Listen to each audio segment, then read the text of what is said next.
Mes chers frères et sœurs, voyageurs de l'âme, approchez-vous, asseyez-vous un instant et laissez le tumulte du monde extérieur se dissiper. Fermez les yeux sur le bruit de la dunya, cette vie d'ici-bas qui nous presse, nous étouffe et nous demande constamment de courir après des mirages. Combien de fois, dans le silence de la nuit, avez-vous regardé le plafond de votre chambre, le cœur serré par une angoisse indéfinissable, vous demandant « Quel est le but de tout cela? Pourquoi suis-je ici? Est-ce que tout cela est un hasard ?» Nous vivons une époque étrange. Une époque de technologie avancée mais de vide spirituel immense. Nous avons des télescopes qui voient le bord de l'univers, mais nous peinons à voir ce qui se passe dans notre propre cœur. Nous avons cartographié le génome humain, mais nous avons perdu la carte de notre destinée. C'est précisément pour guérir cette fracture, pour apaiser ce cœur agité, que nous entreprenons ce voyage ensemble. Avant de plonger dans l'océan de sagesse qui nous attend, si vous sentez cet appel, si vous cherchez un refuge pour votre esprit, je vous invite doucement à rejoindre notre caravane, en vous abonnant à cette chaîne et en laissant une trace de votre présence par un « j'aime ». Ce n'est pas pour la gloire des chiffres, mais pour que cette lumière puisse atteindre d'autres âmes perdues qui, comme nous, cherchent des réponses. Aujourd'hui, nous ouvrons le premier chapitre d'un livre qui n'a pas été écrit par un être humain. Imaginez, si vous le voulez bien, le désert d'Arabie il y a 1400 ans. Oubliez vos écrans, oubliez les gratte-ciel, oubliez les universités et les laboratoires de la NASA. Visualisez une nuit noire, profonde, sans pollution lumineuse. Le silence est total, seulement brisé par le vent qui caresse les dunes. Là, au milieu de cette simplicité brute, un homme, Muhammad, que la paix et la bénédiction d'Allah soient sur lui, est assis. Il n'est pas un scientifique, il ne sait ni lire, ni écrire. Il n'a pas accès aux bibliothèques de la Grèce antique ou de la Perse. Il vit dans une société où l'on adore des idoles de pierre, où l'on croit que la terre est plate, ou porté par des animaux mythiques. Et pourtant, de ses lèvres, coulent des mots qui vont traverser le temps et défier l'intelligence humaine jusqu'à la fin des temps. Comment? Comment est-ce possible? C'est la question qui hante les sceptiques et qui fait pleurer de gratitude les croyants. Comment le Coran, ce livre révélé dans l'obscurité d'une grotte, savait-il ce que nous venons à peine de découvrir avec nos milliards de dollars de technologie? Prenons un moment pour contempler l'origine de tout, l'origine de l'univers. Au début du XXe siècle, la science dominante croyait fermement que l'univers était statique, éternel, sans commencement. C'était le dogme. L'idée que l'univers avait eu un début était moquée. Et pourtant, écoutez attentivement ce que le Créateur des cieux et de la terre a révélé à son bien-aimé au 7e siècle, dans la sourate Al-Anbiya, verset 30. « Ceux qui ont mécru, n'ont-ils pas vu que les cieux et la terre formaient une masse compacte? Ensuite, nous les avons séparés. » Subhanallah. Arrêtez-vous sur ces mots. Une masse compacte. Le terme arabe utilisé est « ratku », qui signifie quelque chose de cousu ensemble, de fusionné, d'inséparable. Et ensuite, « fatk », qui signifie « déchiré ». Séparés avec force. Il y a 1400 ans, au milieu du désert, Allah subhanahu wa ta'ala nous décrivait le moment précis de la création, ce que la science moderne a fini par appeler, non sans arrogance, le Big Bang. Les physiciens d'aujourd'hui nous disent que toute la matière, tout le temps, tout l'espace était concentré en un point unique, une singularité, avant d'exploser et de s'étendre. Mais le Coran ne s'arrête pas là. Il ne s'agit pas seulement d'un fait astrophysique froid. C'est un message personnel pour vous. Si Allah a eu la puissance de séparer les cieux et la terre qui étaient cousus ensemble, pensez-vous qu'il est incapable de séparer votre cœur de la tristesse qui l'étouffe? Pensez-vous qu'il ne peut pas ouvrir une issue là où vous ne voyez qu'un mur infranchissable? Ce verset n'est pas là pour que nous disions simplement « Waouh, le Coran est scientifique ». Non, il est là pour nous dire « Regarde ma puissance, j'ai créé l'espace pour les étoiles, je créerai de l'espace pour toi dans ta vie ». Continuons notre contemplation. La science moderne a découvert, grâce aux travaux d'Edwin Hubble en 1929, que l'univers n'est pas fixe.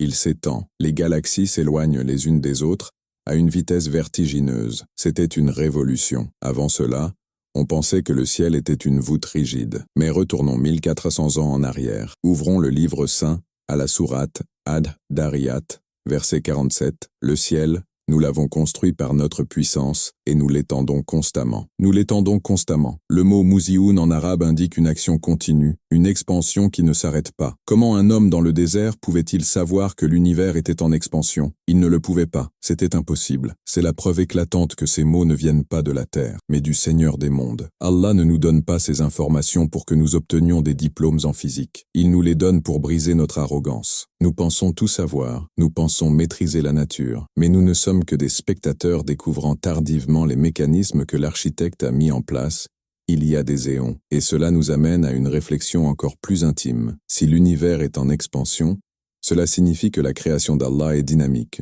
Elle n'est jamais stagnante. Votre vie aussi est en expansion. Vos épreuves, vos joies, vos apprentissages, tout cela fait partie d'un mouvement voulu par Allah. Parfois, nous avons l'impression de reculer, mais comme l'univers, nous sommes en mouvement. La stagnation est une illusion de l'esprit, mais la réalité de l'âme est le voyage vers son Seigneur. Mais descendons des étoiles, regardons quelque chose de plus proche, de plus tangible. Regardons la vie elle-même. Dans ce même verset de la sourate Al-Anbiya, juste après avoir parlé du Big Bang, Allah dit « Et nous avons fait de l'eau toute chose vivante. Ne croiront-ils donc pas ?» Aujourd'hui, quand la NASA envoie des sondes sur Mars, que cherchent-ils en premier? De l'eau. Pourquoi? Parce que la biologie moderne a établi comme une vérité absolue que sans eau, la vie telle que nous la connaissons est impossible. Le cytoplasme de nos cellules est composé majoritairement d'eau.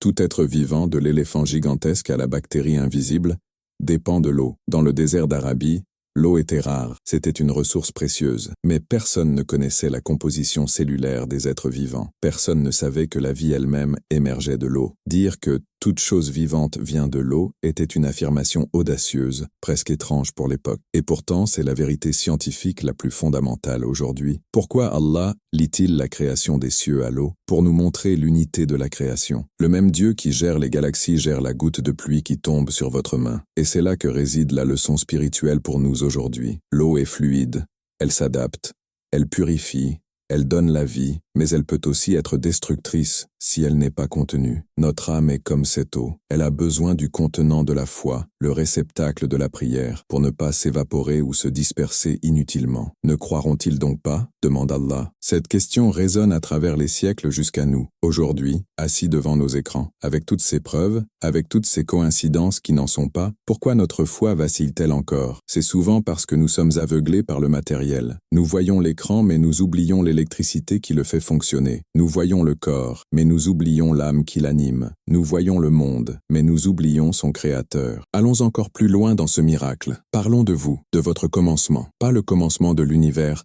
mais votre propre histoire. Celle qui a commencé dans le secret du ventre de votre mère. Il y a 1400 ans, sans microscope, sans échographie, sans scanner, le Coran a décrit le développement de l'embryon humain avec une précision qui a laissé les plus grands embryologistes modernes, comme le docteur Keith Moore, stupéfaits. Allah dit dans la sourate Al-Mu'minun, versets 12 à 14, « Nous avons certes créé l'homme d'un extrait d'argile, puis nous en fîmes une goutte de sperme dans un reposoir solide. Ensuite, nous avons fait du sperme une adhérence, et de l'adhérence, nous avons créé un morceau de chair mâchée.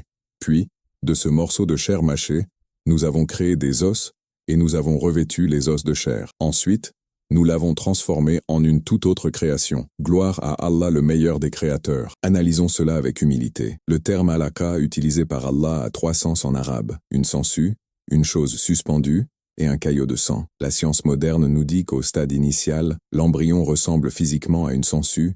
Il se nourrit du sang de la mère comme une sangsue, et il est suspendu dans l'utérus. Comment le prophète, que la paix soit sur lui, pouvait-il connaître la forme d'un embryon de quelques jours, invisible à l'œil nu? Ensuite, mudga, qui signifie chair mâchée. Si vous regardez une photo d'un embryon à ce stade, avec les somites, les débuts de la colonne vertébrale, cela ressemble exactement à un morceau de gomme à mâcher avec des empreintes de dents. C'est bouleversant, c'est terrifiant de vérité. Allah décrit votre formation étape par étape. Il vous dit, je t'ai vu quand tu n'étais rien, je t'ai formé quand tu étais invisible, j'ai sculpté tes os, j'ai tissé tes muscles. Quelle est la leçon pour votre douleur actuelle? Si Allah a pris tant de soin à vous créer, à veiller à chaque cellule, à chaque artère, à chaque nerf de votre corps alors que vous étiez dans l'obscurité totale de l'utérus, pensez-vous qu'il vous a abandonné maintenant que vous êtes à la lumière? Pensez-vous que celui qui a conçu l'œil avec une telle complexité ne voit pas vos larmes? Pensez-vous que celui qui a fait battre votre cœur avant même que vous ne respiriez ne connaît pas les chagrins qui brisent ce même cœur aujourd'hui? Ce miracle scientifique n'est pas là pour satisfaire notre intellect, mais pour apaiser notre cœur. C'est une preuve d'amour. C'est Allah qui vous dit, je te connais mieux que tu ne te connais toi-même. J'étais là au commencement, et je serai là à la fin. La société moderne nous apprend à nous dévaloriser. On nous juge sur notre salaire,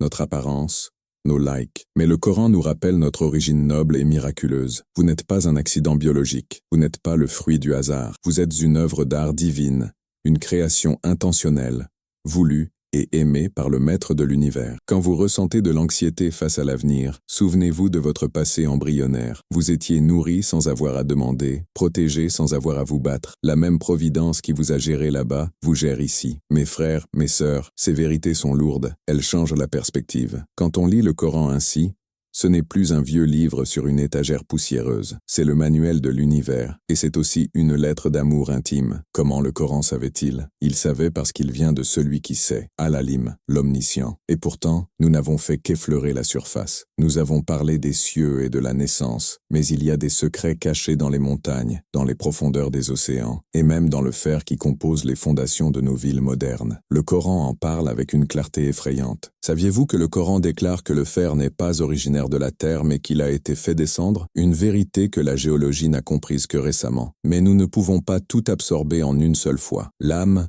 a besoin de temps pour digérer la lumière, tout comme le corps a besoin de temps pour digérer la nourriture. Ce que je veux que vous emportiez avec vous aujourd'hui, c'est cette certitude. Vous n'êtes pas seul dans un univers froid. Vous êtes entouré par les signes de votre Seigneur. Chaque étoile est un clin d'œil divin. Chaque battement de votre cœur est un rappel de sa miséricorde. La prochaine fois que vous vous sentirez petit, insignifiant ou perdu, sortez, regardez le ciel. Rappelez-vous l'expansion de l'univers. Rappelez-vous le Radke et le Fatke et dites-vous, mon Seigneur est grand et mes problèmes sont petits devant sa grandeur. La prochaine fois que vous boirez un verre d'eau, rappelez-vous, de l'eau il a fait toute chose vivante, et remerciez-le pour la vie qui coule en vous, même si elle est parfois douloureuse. C'est là le secret de la paix intérieure en islam. Ce n'est pas l'absence de problèmes, mais la présence de Dieu dans les problèmes. C'est savoir que les lois qui régissent les atomes sont les mêmes que celles qui régissent votre destin. Elles sont sous le contrôle total d'Allah, le bienveillant. Nous avons ouvert la porte, mais le voyage ne fait que commencer. Dans le prochain chapitre, nous allons descendre des étoiles pour toucher la terre ferme. Nous parlerons des montagnes qui marchent, des océans qui ne se mélangent pas, et des secrets que la terre cache sous nos pieds. Des secrets que le Coran a dévoilés il y a des siècles,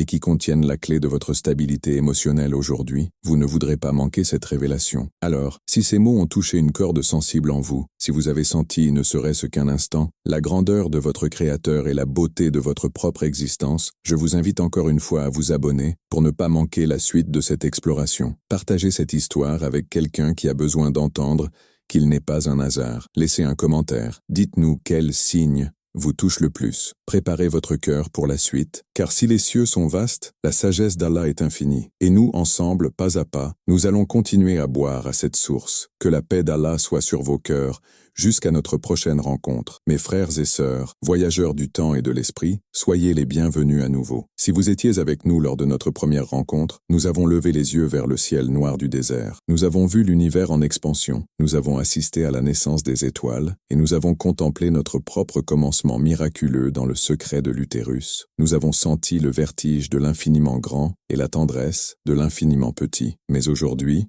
pour ce deuxième chapitre, je vous demande de baisser le regard. Quittez les étoiles un instant. Regardez le sol sous vos pieds. Touchez la terre. Nous vivons sur cette planète. Nous marchons dessus chaque jour. Nous y construisons nos maisons. Nous y enterrons nos morts. Mais la connaissons-nous vraiment? Et plus important encore, savons-nous ce que le Créateur a caché sous la croûte terrestre pour nous parler? Imaginez que vous tenez dans votre main un simple clou en fer. C'est froid, c'est dur, c'est banal. On l'utilise pour construire, pour la guerre, pour l'industrie. Mais si je vous disais que ce petit morceau de métal dans votre main est un extraterrestre, si je vous disais qu'il ne vient pas de la Terre, il y a 1400 ans, au cœur de la péninsule arabique, une terre de sable et de poésie, le prophète Muhammad, que la paix soit sur lui, a récité un verset qui a dû sembler étrange, voire incompréhensible pour ses contemporains. Dans la sourate Al-Hadid, le fer, verset 25, Allah dit « Et nous avons fait descendre le fer, dans lequel il y a une force redoutable, aussi bien que des utilités pour les gens. Arrêtez-vous sur le verbe « anzalna ». Nous avons fait descendre. Pourquoi ne pas dire « nous avons créé »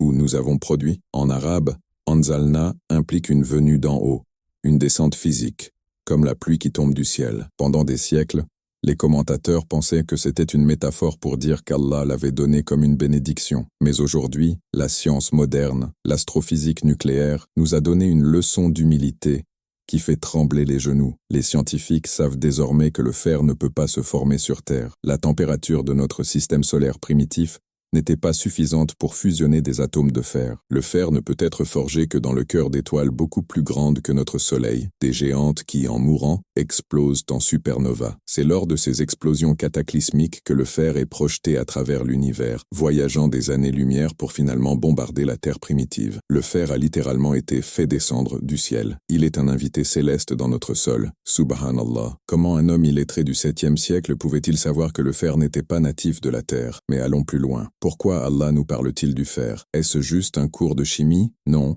c'est une leçon pour votre vie, ici et maintenant. Le fer est le symbole de la force, de la dureté, de la résistance. Allah dit qu'il contient une force redoutable. Regardez votre vie. Parfois nous nous sentons mous, faibles, incapables de résister aux pressions de la dunya, à la tentation, à la dépression. Allah nous rappelle qu'il a envoyé le fer pour nous servir, mais aussi pour nous enseigner la résilience. Le fer doit passer par le feu pour être forgé, il doit être frappé pour devenir utile. Vous aussi, les épreuves que vous traversez, cette chaleur insupportable des difficultés, ces coups du destin qui semblent s'acharner, c'est la forge d'Allah. Il est en train de faire de vous une épée, une poutre, un pilier. Il transforme votre faiblesse en force redoutable. Si le fer n'avait pas voyagé à travers l'explosion d'une étoile pour arriver ici, il n'existerait pas. Et si vous ne traversiez pas vos propres explosions, votre âme n'aurait pas de poids. Ce miracle scientifique est là pour vous dire « J'ai envoyé le fer du ciel pour soutenir la terre. Je t'enverrai la force du ciel pour soutenir ton cœur. » Ne désespérez pas de votre fragilité. Demandez à celui qui a fait descendre le fer de faire descendre sur vous la sakina, la quiétude, et la force. Continuons notre marche sur cette terre. Regardez l'horizon. Voyez-vous ces montagnes majestueuses qui déchirent le ciel? Les Alpes, l'Himalaya, les montagnes de la Mecque. Pour l'œil humain, ce sont des masses de roches posées sur le sol, immobiles, éternelles. Mais écoutons ce que le Coran disait à une époque où la géologie n'existait pas. Surat An-Naba, versets 6 et 7. N'avons-nous pas fait de la terre une couche et placé les montagnes comme des piquets? Le mot utilisé est autad, des piquets. Pensez à une tente bédouine dans le désert. Pour qu'elle tienne face au vent, vous plantez des piquets. Mais la partie du piquet que vous voyez au-dessus du sol est minuscule comparée à la partie qui est enfoncée dans le sol. C'est cela, un watad. Au milieu du 19e siècle, la théorie de l'isostasie a été formulée par l'astronome royal George Airy. Elle suggère que les montagnes ne sont pas simplement posées sur la surface, mais qu'elles ont des racines profondes qui s'enfoncent dans le manteau terrestre parfois jusqu'à 10 ou 15 fois leur hauteur visible. L'Everest, avec ses 8848 mètres, a une racine qui s'enfonce à plus de 125 km de profondeur. Les montagnes sont littéralement des piquets qui stabilisent la croûte terrestre, empêchant la terre de trembler violemment avec chaque mouvement tectonique.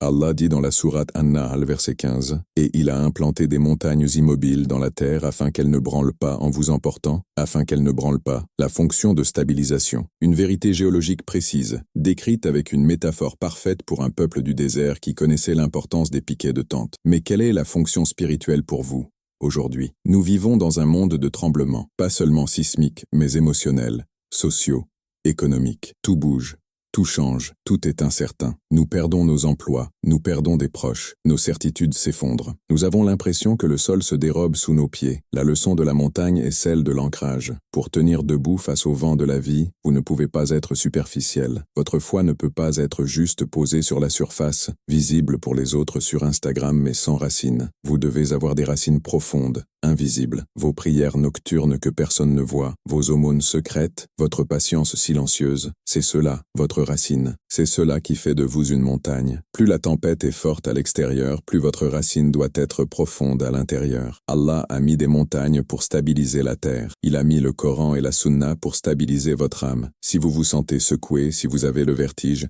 c'est peut-être parce que vos piquets ne sont pas assez profonds. Revenez à la source, enracinez-vous. Et maintenant, mes amis, quittons la terre ferme et dirigeons-nous vers l'eau. Pas la goutte d'eau dont nous avons parlé au chapitre précédent, mais l'immensité des océans. Imaginez que vous êtes un marin, il y a 14 siècles. Vous naviguez, l'eau est de l'eau, n'est-ce pas? Pourtant, le Coran nous invite à regarder une frontière invisible, une ligne tracée dans l'eau que l'œil nu peine à voir. Sourate Ar-Rahman, versets 19 et 20, il a donné libre cours aux deux mers pour se rencontrer. Il y a entre elles une barrière qu'elles ne dépassent pas. Et encore dans la sourate Al-Furqan, verset 53, et c'est lui qui a donné libre cours aux deux ondes, l'une douce, rafraîchissante, l'autre salée, amère. Et il a assigné entre les deux une zone intermédiaire et un barrage infranchissable. C'est ce que l'océanographie moderne a découvert très récemment. Quand deux mers se rencontrent, comme la Méditerranée et l'Atlantique au niveau de Gibraltar, ou quand un grand fleuve se jette dans l'océan, elles ne se mélangent pas immédiatement. Il existe une zone de séparation, une frontière physique due à la différence de densité, de salinité et de température. C'est une barrière fluide, un barzak. Les poissons d'un côté ne vont pas toujours de l'autre côté. Chaque eau garde ses caractéristiques propres tout en touchant l'autre. Le commandant Cousteau lui-même a été émerveillé par ce phénomène. Comment un homme du désert, qui n'a probablement jamais vu la mer, et encore moins navigué en haute mer pour observer ses courants, pouvait-il décrire la barrière infranchissable entre les eaux douces et salées? C'est un signe pour ceux qui réfléchissent, mais c'est aussi une réponse à l'une des plus grandes douleurs de notre époque moderne, la perte d'identité. Nous vivons dans un monde globalisé, nous sommes constamment mélangés, nous sommes exposés à des idéologies, des cultures, des modes de vie qui sont parfois contraires à nos valeurs spirituelles. Nous avons peur de nous diluer, de perdre notre essence, de devenir comme cette eau salée alors que nous voulons rester de l'eau douce, ou bien à l'inverse nous nous isolons complètement par peur du mélange. Le miracle des deux mers nous enseigne l'équilibre. Allah a créé une loi physique où deux eaux peuvent se toucher, se côtoyer, interagir, sans que l'une ne détruise l'autre. C'est possible, vous pouvez vivre dans ce monde moderne, l'eau salée, travailler, étudier, réussir, interagir avec tout le monde, tout en gardant votre cœur pur, votre foi intacte et vos valeurs douces, l'eau douce. Vous avez besoin de construire votre propre barzak. Ce barzak, cette barrière protectrice, c'est votre taqwa, la conscience de Dieu. C'est ce qui vous permet d'être dans le monde mais pas du monde. C'est ce qui vous permet d'être un citoyen utile et aimant, tout en restant un serviteur dévoué d'Allah. Ne craignez pas le contact avec la société, mais ne laissez pas ce contact changer la salinité de votre âme. Regardez comme tout est lié. Le fer nous apprend la force dans l'épreuve. Les montagnes nous apprennent la stabilité par l'enracinement. Les océans nous apprennent à préserver notre identité au milieu du chaos. Le Coran n'est pas un livre de science, mes frères et sœurs. C'est un livre de signes, ayat. En arabe, le mot pour verset et le mot pour signe ou miracle est le même, ayah. Chaque phrase est un panneau indicateur. Pourquoi Allah a-t-il caché ses vérités géologiques et océanographiques pendant 1400 ans? Peut-être les a-t-il réservées pour nous, la génération de la science et du doute? Peut-être savait-il que nous aurions besoin de preuves tangibles pour apaiser nos cœurs sceptiques. Il nous parle dans le langage que nous comprenons le mieux aujourd'hui, le langage de la connaissance empirique. Il vous dit, regarde, j'ai maîtrisé la physique des étoiles pour créer le fer, j'ai maîtrisé la tectonique des plaques pour créer les montagnes, j'ai maîtrisé la mécanique des fluides pour séparer les mers. Penses-tu vraiment que je ne peux pas maîtriser les circonstances de ta petite vie? Penses-tu que tes problèmes sont trop complexes pour moi? La réponse est dans votre cœur. Si vous sentez cette vérité vibrer en vous, c'est que votre âme reconnaît la parole de son Créateur. Nous avons exploré le ciel, nous avons exploré la terre et la mer, mais il reste un territoire encore plus mystérieux, encore plus vaste et plus complexe que tout l'univers physique. C'est le territoire de l'histoire et du temps. Comment le Coran a-t-il pu prédire des événements historiques avec une précision chirurgicale? Comment a-t-il pu décrire des civilisations disparues dont nous ne retrouvons les traces qu'aujourd'hui? Dans le prochain chapitre, nous allons voyager dans le temps. Nous allons découvrir comment le Coran a annoncé la victoire d'armées vaincues, comment il a révélé les secrets des pharaons que même les historiens avaient oubliés, et comment il a protégé le corps d'un tyran pour qu'il soit un signe pour nous aujourd'hui. C'est une histoire de pouvoir, d'orgueil et de vérité divine qui vous donnera des frissons. D'ici là, je vous laisse avec une mission pratique. Demain, quand vous sortirez de chez vous, cherchez une montagne, ou même une colline, ou regardez simplement un objet en fer. Et rappelez-vous, ce n'est pas du hasard, c'est un message. Touchez-le et dites « Subhanallah ». Connectez votre réalité physique à votre réalité spirituelle. Si ce voyage au cœur des miracles terrestres a renforcé votre foi, si vous avez appris quelque chose de nouveau, faites un geste simple, partagez cette lumière. Abonnez-vous pour ne pas manquer notre voyage historique au chapitre 3. Laissez un commentaire en disant « Ya Allah, donne-moi la stabilité de la montagne, que la paix soit sur vous, et que vos racines soient profondes et fermes. » À très bientôt. Mes chers compagnons de route, que la paix soit sur vos âmes. Approchez-vous encore un peu. Nous avons traversé l'espace infini, nous avons plongé dans les profondeurs des océans, et nous avons touché le cœur de la terre. Mais aujourd'hui, pour ce troisième chapitre, nous allons affronter le maître le plus impitoyable de l'existence humaine, le temps. Le temps est ce fleuve qui nous emporte tous. Nous sommes obsédés par lui. Nous craignons l'avenir. Nous regrettons le passé. Nous payons des fortunes à des consultants pour prévoir les tendances du marché. Nous écoutons les bulletins météo Nous essayons désespérément de savoir que va-t-il se passer demain. L'incertitude est la source majeure de notre anxiété moderne. Imaginez maintenant un livre posé dans le désert il y a 1400 ans, loin des centres de pouvoir, loin des archives impériales. Et ce livre commence à parler d'événements futurs, avec une certitude absolue. Il commence à corriger l'histoire passée avec une précision que les historiens de l'époque ne pouvaient pas connaître. Ce n'est pas de la science-fiction, c'est le Saint-Coran. Et ce qu'il nous révèle sur l'histoire n'est pas là pour remplir des manuels scolaires, mais pour apaiser votre peur du lendemain. Voyageons ensemble vers l'an 615 après Jésus-Christ. Nous sommes à la Mecque. La petite communauté musulmane est persécutée, faible, moquée. Au même moment, une guerre mondiale fait rage entre les deux superpuissances de l'époque. L'Empire byzantin, les Romains d'Orient, chrétiens, et l'Empire perse sassanide, adorateur du feu. C'était le choc des titans. Et les nouvelles arrivent. Jérusalem est tombée, la vraie croix a été volée, les Perses ont écrasé les Romains. C'était une défaite totale, humiliante. Les armées romaines étaient en déroute. L'économie effondrée. Les païens de la Mecque jubilaient. Ils disaient aux musulmans, « Voyez, vos amis les chrétiens, les gens du livre, ont été détruits par nos amis les Perses païens. De la même manière, nous allons vous détruire. » Les musulmans étaient le cœur brisé. Logiquement, politiquement, militairement, l'Empire romain était fini. C'était terminé. Aucun analyste politique de l'époque n'aurait parié un dirham sur eux. C'est à ce moment précis, au fond du gouffre, que le prophète Muhammad, paix et bénédiction sur lui, récite ces mots descendus du 7e ciel. Sourate Ar-Rum. Les Romains. Versets 1 à 4. Alif, Lam, Mim. Les Romains ont été vaincus, dans le pays tout proche, mais après leur défaite, ils seront vainqueurs, dans quelques années. Le commandement appartient à Allah, avant comme après. Arrêtez-vous un instant. C'était un suicide politique de dire cela. Si Muhammad, paix sur lui, était un imposteur cherchant le pouvoir, pourquoi prendrait-il le risque de faire une prophétie aussi précise et improbable? Le Coran précise même le délai, bidi sinin. En arabe, le mot bid désigne une période entre 3 et 9 ans. Les Mécois ont ri. Ils ont parié contre cette prophétie. Mais le temps a tourné. Un nouvel empereur, Héraclius, a réorganisé l'armée en secret. Et exactement 7 ans après la révélation de ces versets, contre toute attente logique, les Romains ont lancé une contre-offensive miraculeuse et ont écrasé les Perses à la bataille de Ninive. Ils ont récupéré Jérusalem. La prophétie s'est réalisée à la lettre. Subhanallah. Pourquoi Allah nous raconte-t-il cette vieille histoire de guerre? Est-ce pour nous donner un cours de géopolitique? Non. C'est pour vous qui m'écoutez aujourd'hui, le cœur lourd. Vous sentez-vous vaincu comme les Romains l'étaient? Avez-vous l'impression que votre vie s'est effondrée, que vous avez tout perdu, votre argent, votre réputation, votre espoir? Les gens autour de vous disent, c'est fini pour lui, il ne se relèvera jamais. Peut-être que vous-même, vous le pensez, ce verset est votre remède. Allah vous dit, le commandement appartient à Allah, avant comme après. La défaite d'aujourd'hui porte en elle les germes de la victoire de demain. Les cycles de la vie ne sont pas contrôlés par votre patron, ni par l'économie, ni par vos ennemis. Ils sont entre les mains de celui qui fait tourner la roue du destin. Si le Coran a pu promettre la victoire à un empire en ruine, il peut certainement promettre la lumière au bout de votre tunnel. Ne jugez jamais la fin de l'histoire, alors que vous n'êtes qu'au milieu du chapitre. La situation va changer. C'est une promesse divine. Mais le miracle historique du Coran ne concerne pas seulement le futur, il concerne aussi le passé enfoui, les secrets que la terre avait avalés et oubliés. Parlons de l'Égypte antique. L'histoire de Moïse, Moussa et de Pharaon est connue de tous,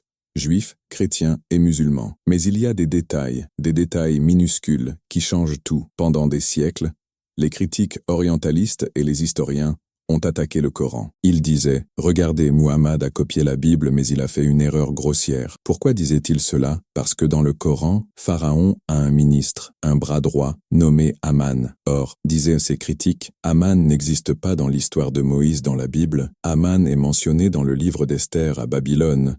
1000 ans après Moïse, Muhammad a mélangé les époques et les histoires. C'était l'argument numéro 1 pour dire que le Coran était une œuvre humaine mal copiée. Et les musulmans n'avaient pas de réponse, si ce n'est la foi. Les hiéroglyphes égyptiens étaient une langue morte, oubliée depuis des millénaires. Personne ne pouvait les lire. L'histoire de l'Égypte était muette. Puis, 1799, la découverte de la pierre de Rosette. Et quelques années plus tard, Jean-François Champollion déchiffre enfin les hiéroglyphes. Le voile se lève sur 3000 ans d'histoire. Les égyptologues commencent à lire les inscriptions sur les temples et les statues. Et devinez ce qu'ils ont trouvé? Dans le musée Hof de Vienne, en Autriche, il y a une stèle, une porte de pierre de l'Égypte antique. On y trouve le nom d'un haut fonctionnaire proche du pharaon. Son nom, Haman. Son titre, chef des ouvriers des carrières de pierre. Allahu Akbar. Relisez le Coran maintenant. Sourate Al-Qasas, verset 38. Pharaon dit, « Ô Haman, allume-moi du feu sur l'argile. Brique et construis-moi une tour. » Le Coran associe spécifiquement Haman à la construction et à la pierre. Comment un homme dans le désert d'Arabie, au 7e siècle,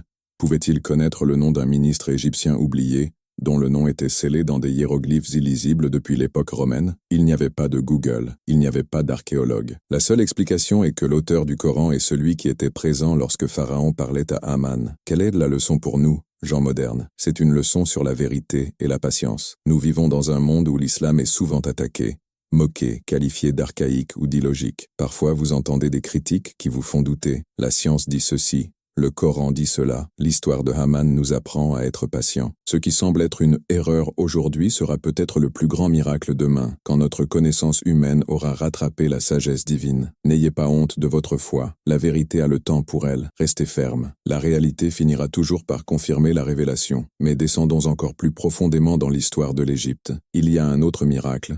Peut-être le plus visuel, le plus glaçant de tous, le corps de Pharaon lui-même. Nous connaissons la fin de l'histoire. Moïse traverse la mer Rouge. Pharaon le poursuit avec arrogance, et la mer se referme sur lui. Il se noie. Fin de l'histoire, pas pour le Coran. Au moment précis de sa mort, alors que l'eau remplit ses poumons, le tyran tente une dernière négociation. Il dit qu'il croit au Dieu de Moïse, mais c'est trop tard. Et là, Allah prononce une sentence étrange, unique dans l'histoire des livres sacrés. Sourate Yunus, verset 92. « Aujourd'hui nous te sauvons en ton corps, afin que tu sois un signe pour ceux qui viendront après toi. Nous te sauvons en ton corps. » Pourquoi préciser cela? Normalement, un corps noyé en mer disparaît. Il est mangé par les poissons, décomposé par l'eau salée, perdu à jamais. Ou bien il est rejeté sur la rive, pourri, et disparaît en poussière. Pourtant, le Coran insiste, le corps sera préservé pour être un signe pour les générations futures. Pendant des siècles, personne n'a vu ce corps. On ne savait pas où étaient les momies des pharaons de l'Exode. Elles étaient cachées dans la vallée des rois,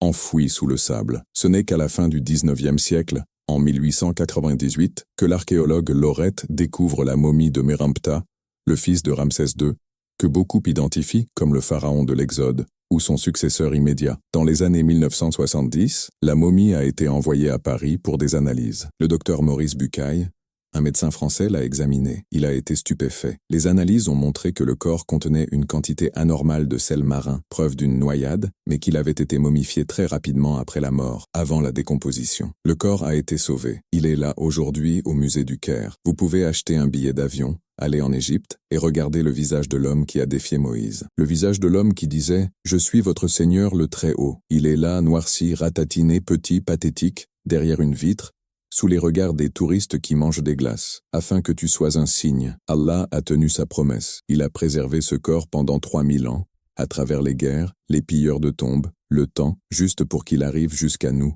Jusqu'à vous. Pourquoi? Pour nous donner une leçon sur l'arrogance et le pouvoir. Regardez autour de vous. Nous voyons des tyrans, des gens riches et puissants qui pensent qu'ils sont invincibles. Ils construisent des empires. Ils écrasent les faibles. Ils pensent que la mort ne les touchera pas. Et parfois, nous les envions. Nous envions leur richesse, leur impunité. Le corps de Pharaon est là pour nous dire « Regarde ce qu'il reste de l'homme le plus puissant du monde. Un cadavre sec dans une boîte. Tout son or, toute son armée. Tout son pouvoir ne l'ont pas sauvé. La seule chose qui reste, c'est ce que vous avez dans le cœur. » Ce miracle est un avertissement, mais aussi un immense soulagement. Il nous rappelle que la justice divine existe. Aucun crime ne reste impuni éternellement. Aucune arrogance ne dure toujours. La dunya, ce monde, est un théâtre où les masques tomberont. Si vous êtes opprimé, si vous subissez une injustice au travail, dans votre famille, et que vous n'avez aucun pouvoir pour vous défendre, rappelez-vous de Pharaon. Allah voit, Allah contrôle, et Allah a le dernier mot. Votre oppresseur n'est pas plus puissant que Pharaon, et regardez où il a fini. Mes amis, le Coran a traversé le temps pour nous parler. Il a prédit la victoire des Romains, pour nous donner l'espoir dans nos défaites. Il a révélé le nom de Haman pour nous rassurer sur la vérité de notre foi. Il a préservé le corps de Pharaon pour remettre nos priorités en place. Comment un livre pourrait-il faire tout cela s'il n'était qu'une invention humaine? C'est impossible. Chaque page que nous tournons ajoute une couche de certitude. Notre foi ne repose pas sur des contes de fées, elle repose sur des piliers de fer, des montagnes de preuves et des réalités historiques indéniables. Mais il reste une dernière frontière, la plus difficile à conquérir. Nous avons vu comment le Coran connaît l'univers, la terre et l'histoire. Mais connaît-il votre cœur? Connaît-il les secrets de la psychologie humaine, de la dépression, du bonheur, des relations hommes-femmes? C'est ce que nous allons découvrir dans le 4e et dernier chapitre de notre série. Nous allons voir comment le Coran a devancé la psychologie moderne et la neuroscience, et comment il offre les clés ultimes pour guérir nos maladies mentales et spirituelles d'aujourd'hui. C'est le chapitre qui va tout lier ensemble. C'est le chapitre qui va parler de vous comme jamais auparavant. Alors, si vous avez ressenti le frisson de l'histoire aujourd'hui, si vous avez été ému par la précision divine, ne partez pas sans laisser une trace. Abonnez-vous pour être averti dès que le final sera en ligne. Partagez cette vidéo avec un ami qui doute ou qui traverse une épreuve difficile. Dites-lui, l'histoire n'est pas finie, ton histoire n'est pas finie. Préparez-vous, le voyage intérieur commence bientôt. Que la protection d'Allah soit sur vous, hier, aujourd'hui et demain. Mes chers frères et sœurs, mes compagnons de l'invisible, nous voici arrivés au terme de notre grand voyage. Si vous avez marché avec nous depuis le début, nous avons parcouru des distances inimaginables. Nous avons volé jusqu'aux confins de l'univers en expansion. Nous avons plongé dans les abysses des océans pour voir les eaux qui ne se mélangent pas. Et nous avons voyagé dans le temps pour voir les prophéties historiques se réaliser sous nos yeux. Nous avons vu les signes d'Allah à l'horizon, à la fac. Mais aujourd'hui, pour ce dernier chapitre, nous devons faire le voyage le plus difficile, le plus terrifiant, et le plus nécessaire de tous. Nous ne regarderons ni vers le ciel, ni vers le passé. Nous allons regarder à l'intérieur, en vous. Wa fi anfusihim. Nous vivons une époque paradoxale. Nous n'avons jamais autant su de choses sur le cerveau humain, sur la neurologie, sur la chimie de nos émotions. Nous avons des médicaments pour tout, pour dormir, pour se réveiller, pour être heureux, pour ne plus être triste. Et pourtant, regardez autour de vous, regardez dans le miroir. N'avons-nous jamais été aussi anxieux, aussi déprimés, aussi perdus? Pourquoi, malgré tout ce confort, notre âme hurle-t-elle en silence? Le Coran, ce livre révélé il y a 14 siècles à un homme qui ne savait ni lire ni écrire, contient le mode d'emploi de votre psychologie. Il savait comment votre cerveau fonctionne bien avant que le premier scanner IRM ne soit inventé. Il savait ce qui brise votre cœur et, surtout, il savait comment le réparer. Commençons par une découverte qui a bouleversé la neuroscience moderne. Si vous touchez votre front, juste au-dessus de vos yeux, vous touchez la partie la plus évoluée de votre cerveau, le cortex préfrontal. C'est le siège de la personnalité. C'est là que se prennent les décisions. C'est là que réside la volonté, c'est là que l'on planifie, et c'est aussi là que l'on ment. Les scientifiques ont découvert que lorsque quelqu'un ment ou commet un acte immoral consciemment, c'est cette zone précise, le lobe frontal, qui s'active frénétiquement. C'est le centre de commandement du bien et du mal. Maintenant, transportons-nous à la Mecque. Au 7e siècle, le prophète, que la paix soit sur lui, priait près de la Kaaba. L'un de ses pires ennemis, un tyran arrogant nommé Abu Jahl, est venu le menacer, essayant de l'empêcher de poser son front au sol. Et là, Allah révèle des versets d'une précision chirurgicale dans la sourate Al-Alaq, versets 15 et 16. Mais non, s'il ne cesse pas, nous le saisirons certes par le toupet, le devant de la tête, le toupet menteur et pécheur. Naseya kadibatin khatia. Allah ne dit pas « nous saisirons sa langue menteuse » ou « son cœur pécheur ». Il cible spécifiquement la naseya, le devant de la tête, le front, et il qualifie cette partie anatomique de menteuse et pécheresse. Pendant des siècles, les commentateurs disaient « c'est une métaphore pour dire la personne ». Mais aujourd'hui, nous savons que c'est une description physiologique exacte. C'est le lobe frontal qui est responsable du mensonge et du péché intentionnel. Si on retire cette partie du cerveau, la personne perd sa capacité à faire des choix moraux. Mais pourquoi Allah nous révèle-t-il cela? Est-ce pour un cours d'anatomie? Non, c'est pour vous donner le secret de la paix intérieure. Quelle est la position la plus importante de la prière musulmane? Le soujoud.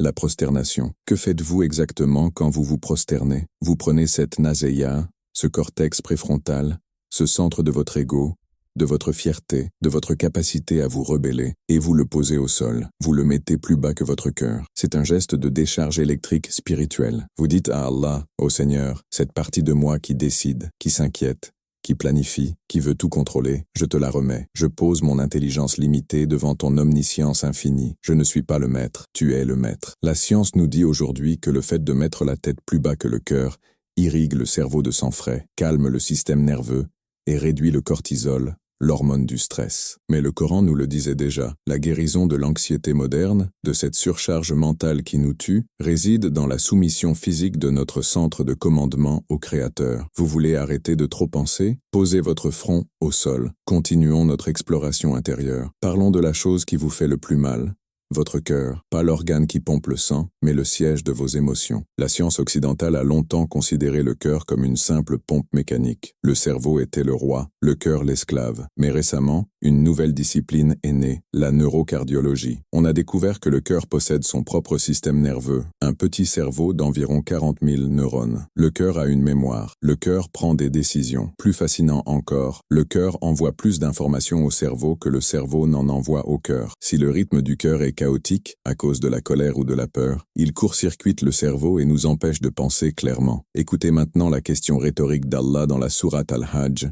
verset 46. Que ne voyage-t-il sur la terre afin d'avoir des cœurs pour comprendre et des oreilles pour entendre, car ce ne sont pas les yeux qui s'aveuglent, mais ce sont les cœurs dans les poitrines qui s'aveuglent. Des cœurs pour comprendre. Kulubun yakiluna biha. Le Coran attribue la fonction de raisonnement, AQL, et de compréhension au cœur. Pendant longtemps, on a dit que c'était poétique. Aujourd'hui, on sait que c'est systémique. Votre intelligence émotionnelle, votre intuition, votre capacité à distinguer le vrai du faux, tout cela passe par le cœur. Si votre cœur est aveugle, comme le dit le verset, votre cerveau peut être aussi intelligent qu'Einstein, vous ne verrez pas la vérité, vous ne trouverez pas le bonheur. C'est la maladie du siècle, des gens brillants avec des diplômes, des carrières, mais qui sont intérieurement misérables, aveugles au sens de la vie. Pourquoi? Le Coran nous donne le diagnostic et le remède. Il parle d'une substance dangereuse, le ran, la rouille. Dans la sourate Al-Mutafifin, verset 14, pas du tout.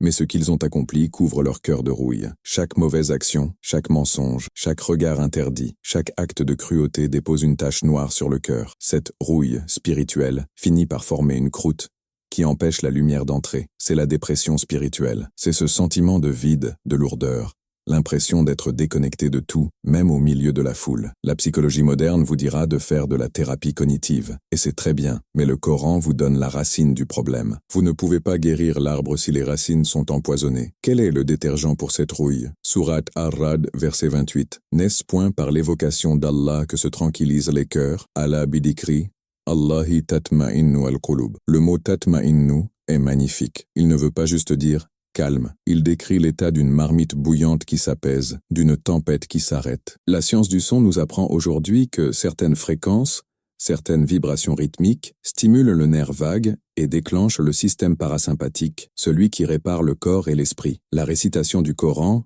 avec ses règles de tajwid, ses allongements, ses nasalisations, crée une vibration spécifique dans la poitrine qui résonne physiquement avec le cœur. Ce n'est pas juste de la lecture intellectuelle, c'est une thérapie vibratoire. Quand vous vous sentez au bord du gouffre, écoutez le Coran. Ne cherchez pas forcément à comprendre intellectuellement chaque mot au début. Laissez le son laver votre cœur. Laissez la vibration briser la rouille. C'est une promesse divine. Le calme viendra. Et enfin, mes amis, abordons la question du but, la crise existentielle. Pourquoi suis-je ici? Le Coran aborde la psychologie humaine avec une notion fondamentale que Freud et Jung ont effleuré mais jamais totalement saisi. La fitra. La fitra est votre nature originelle. C'est le réglage d'usine de votre âme. Allah nous dit dans la sourate Ar-Rum, verset 30, qu'il a créé les humains selon une nature prédisposée à le connaître. Cela signifie que vous n'êtes pas une page blanche. Vous naissez avec un trou dans votre âme qui a la forme exacte de Dieu. Toute notre souffrance moderne vient du fait que nous essayons de combler ce trou infini avec des choses finies. Nous essayons de le remplir avec de l'argent, des relations, des likes,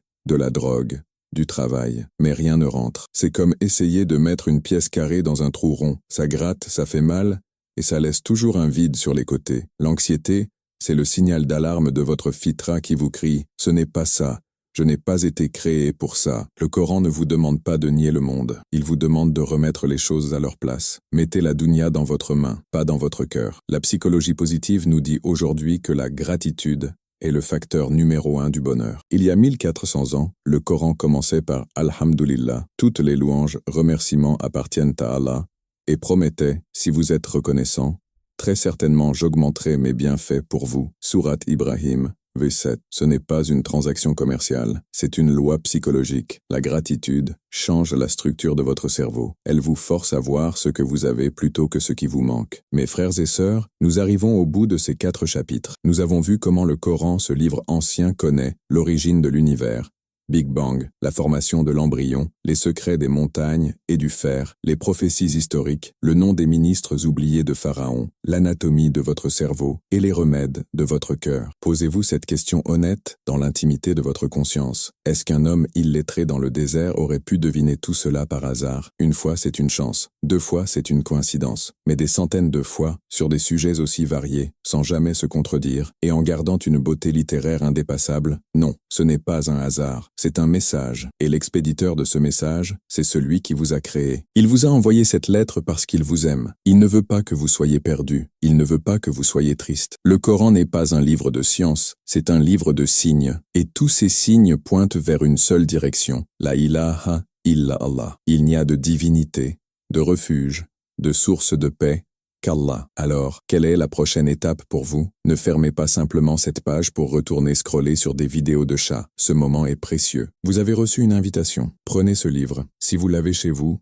dépoussiérez-le. Si vous ne l'avez pas, téléchargez une application. Mais ne le lisez pas comme un journal. Lisez-le comme une lettre personnelle qui vous est adressée. Cherchez votre histoire dedans. Et quand vous poserez votre front au sol la prochaine fois, rappelez-vous du cortex préfrontal. Relâchez tout. Déposez votre fardeau. Si cette série vous a touché, si elle a allumé une petite lumière dans une pièce sombre de votre vie, alors notre mission est accomplie. Je vous invite, une dernière fois, à rejoindre notre communauté en vous abonnant. Ce n'est pas juste une chaîne, c'est un rappel quotidien que vous n'êtes pas seul. Partagez cette série entière avec quelqu'un que vous aimez, quelqu'un qui a besoin de preuves pour croire, ou de réconfort pour vivre. Nous sommes tous des voyageurs. Et le meilleur voyage, c'est celui qui nous ramène vers notre Seigneur. Que votre cœur trouve l'apaisement, que votre esprit trouve la clarté, et que nous soyons réunis, un jour, non pas derrière des écrans, mais dans les jardins de la paix éternelle. Assalamu alaikum wa rahmatullahi wa barakatuh.